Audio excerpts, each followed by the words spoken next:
Il 40% dei siciliani non sa quando è stata costruita la casa dove abita. Il 30% non sa se in fase di costruzione della sua casa sono stati adottati i criteri previsti dalle normative antisismiche.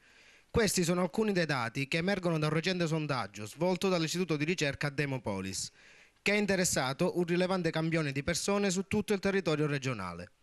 Comunque, una giustificazione alla scarsa preparazione dei siciliani sulla conoscenza dei metodi costruttivi delle loro case può essere fatta. Intanto, non tutti gli interpellati sono proprietari degli immobili in cui vivono o tecnici del settore. Poi bisogna ricordare che la prima legge che disciplina le norme costruttive, suggerendo i criteri di resistenza ad eventuali eventi sismici, è stata introdotta in Italia nel 1971.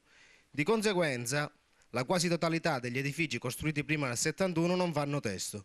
Il sondaggio è stato svolto proprio in un periodo cruciale, infatti proprio in queste settimane all'ARS si sta discutendo il disegno di legge sul piano casa.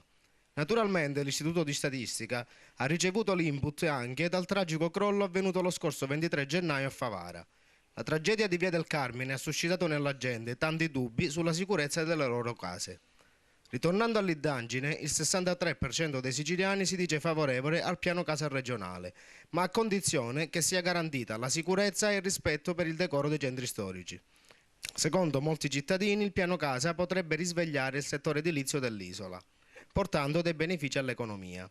Per il 52% delle persone interpellate, questo nuovo provvedimento regionale darebbe anche l'opportunità di un ammodernamento delle abitazioni, sia in termini di rispetto ambientale che in termini di risparmio energetico. Questo grazie all'ausilio dei moderni materiali utilizzati nelle costruzioni. Naturalmente, come in ogni sondaggio che si rispetti, non tutti si esprimono favorevolmente ai quesiti posti.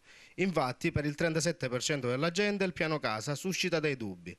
La preoccupazione dei siciliani è dovuta alla paura di andare incontro ad una incontrollata espansione urbanistica.